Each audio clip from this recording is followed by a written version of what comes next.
Trees are dying across the land, oceans crumbling at our hands.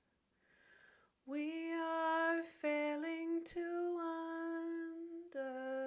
understand so much knowledge, and yet this stands. We cause ecocide at scale. We condemn ourselves to fail.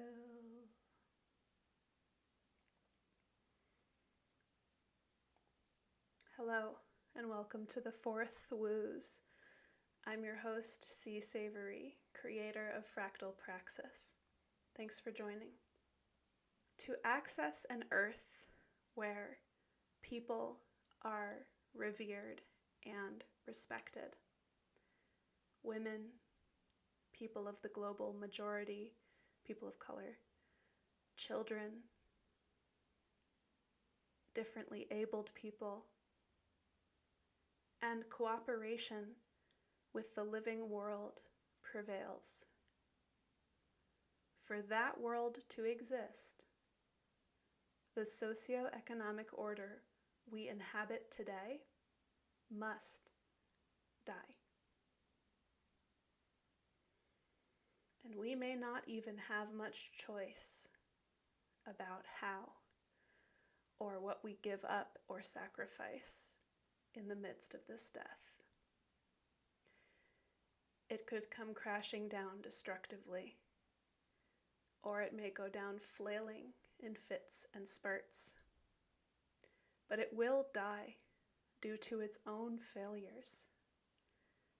It must die, and it is dying. See, a dissociated people and a colonialist, imperialist culture, which itself is rooted in dissociation, can never bring us back into the arms of the living world. Reassociation, recovering and remaking our place in a web of relationships and our role to play in the whole on behalf of all life, reassociation is so desperately needed. And yet, those who resist transformation, the transformation needed to access that desired world, will double down in their denial, no matter how destructive to self or others it becomes.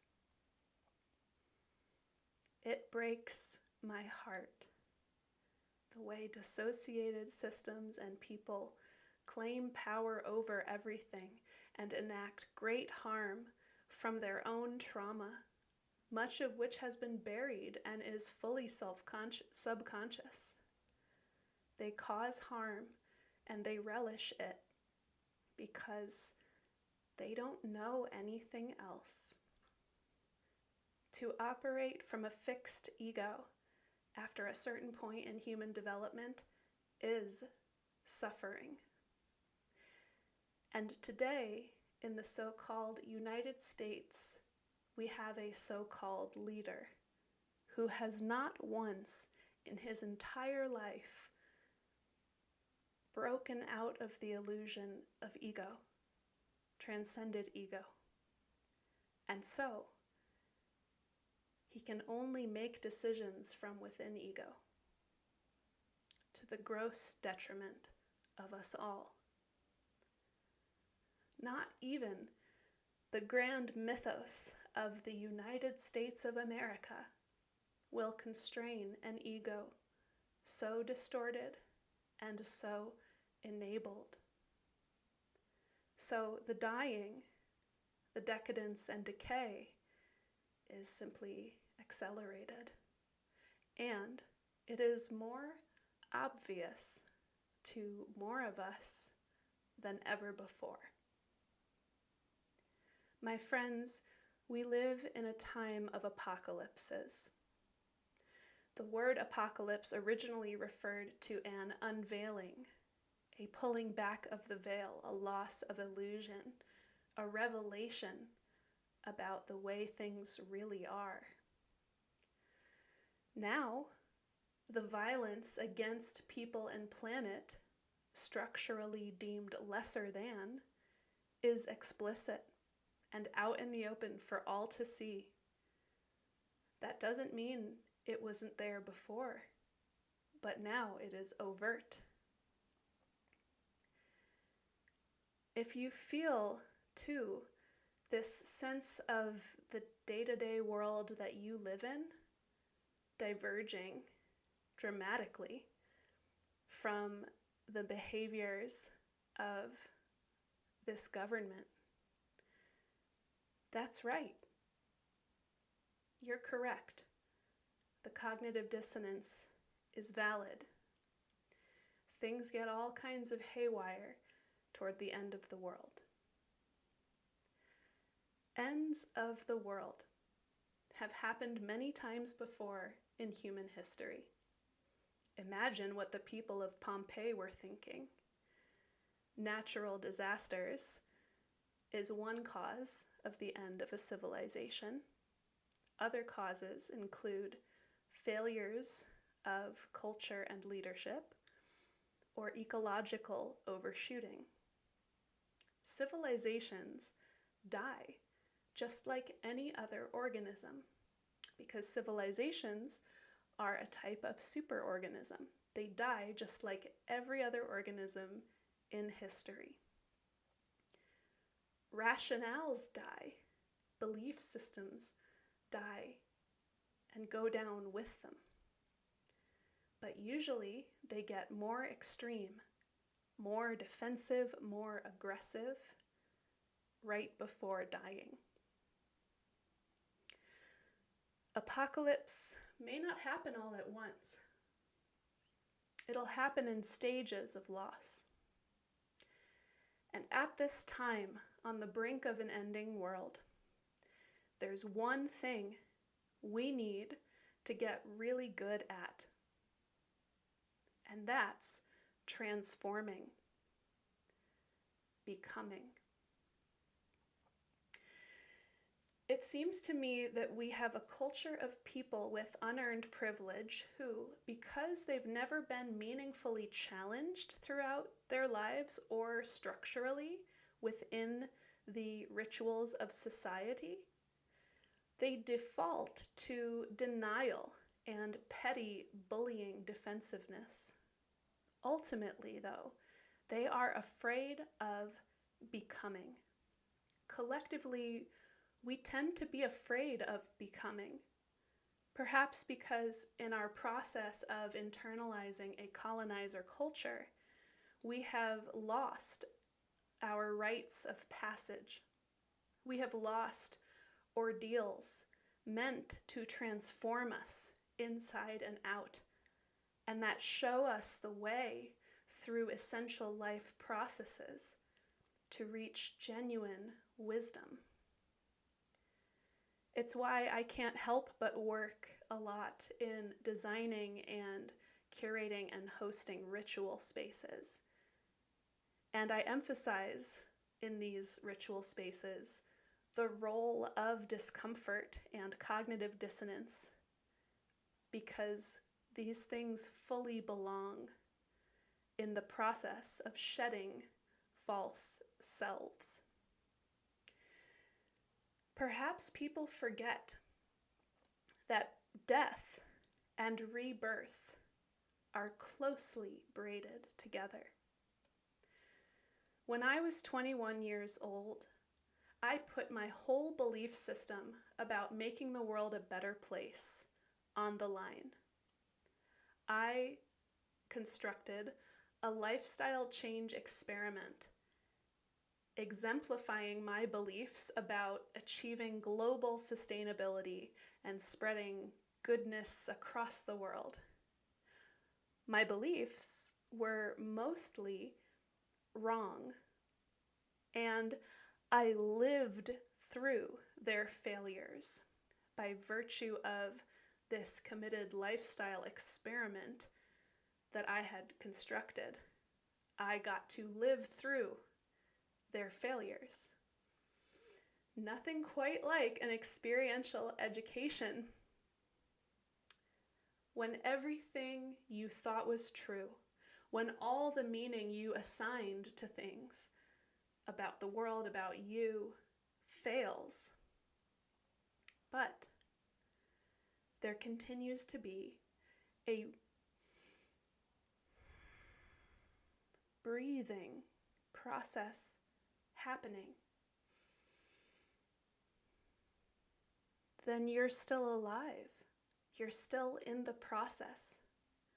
Gary Snyder says, to be alive is to be in the process. You're still here. And it means that your total death of self or of worldview is not a real death. It's an illusory death. Yes, like apocalypses can be. But instead, it is a death that's like a catastrophe braided with renewal, with rebirth.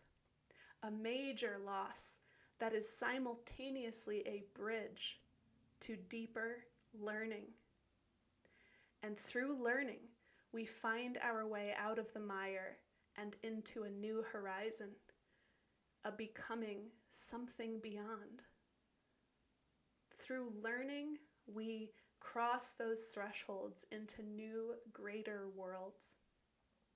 Through learning, we redeem ourselves, and a new, more whole self is formed, is self-organized in the aftermath. Through learning, we access the redemptive power baked in to life itself. I've come over the years to be a maven of what I dub apocalypse medicine. Apocalypse medicine is about the healing contained in these major seeming catastrophes. The inner resilience to allow things to fall apart, trust you're being held by the universe, and that whoever you are will be reassembled again. This faith, this leaning into the ancient and enduring processes of life is part of how we harvest the medicine inherent to the loss of false selves and the empowerment of more true selves. Ultimately, ego is a story of self, and its evolutionary function is to protect you. This is, of course, a benefit, but it is also a limit, distorting perception about self and world so as to achieve a measure of protection. But this is exactly what makes egos fragile. When we gain the existential courage to go beyond transcending ego, it may happen spontaneously, like a spiritual experience, or catastrophically, like a long, sustained, and awful depression. But the thing is, whatever form it takes, we can get good at letting these transformational processes happen through us. We can become mavens of resilience. Resilience is not, I repeat, is not being rigid. Resilience is the capacity to integrate disruptions, also known as being anti-fragile. It looks like recognizing our beliefs and our egos are just tools for us to use they're not everything. It looks like holding more closely to the experience of being the process, of being raw presence, of breathing itself, of not holding on to any concepts, and inhabiting the courage to move through the world from that place. It looks like trusting that we belong to the earth and its wisdom and to evolutionary processes, where we can allow, maybe even become midwives for the death of no longer living myths, the death of faith in those no longer useful myths, and the death of trust for this weakened and dying empire, and help it die more effectively. There is a book called Hospicing Modernity that talks in great, beautiful depth about how the current social global order must die due to the failures of its own logic, and how we can act to foster and nurture this dying process for the salvation of all beings everywhere. Ultimately, we must not fear order collapsing if that order is based strongly on lies. If in the disruption, a new higher order can emerge. And by higher order, I just mean the information in the system gets organized into an even more elegant, honest, effective, and efficient structure.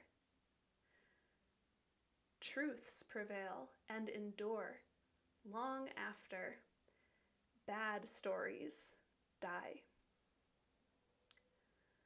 I'm eager to talk more about how we empower ourselves with the openness and courage of heart and mind to undergo these treacherous transformation processes, and also about the emergence of quote-unquote higher order structures.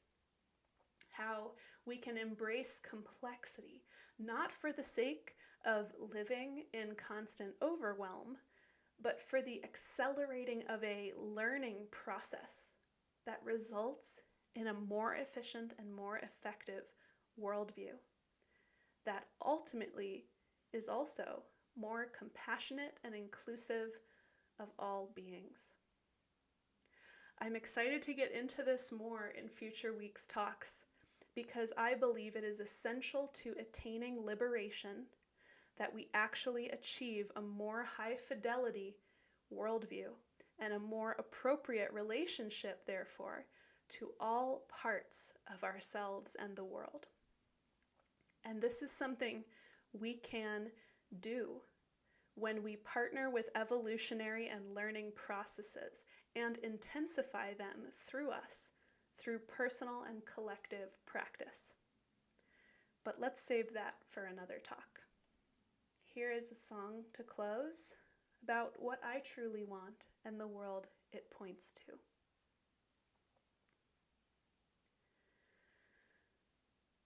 I want everyone to be free. I want everyone to know they're connected to me. I want everyone to remember destiny. I wonder everyone who belongs, who isn't We. Thank you so much for your watching and witnessing this week. Now is the time in the ritual when we pass the proverbial basket. If you'd like to support these sessions and fractal praxis, please make a donation using the link in the description below, or consider becoming a Fractal Praxis member. Finally, and with much gratitude, I wish you farewell. Merry meet, and merry part, and merry meet again.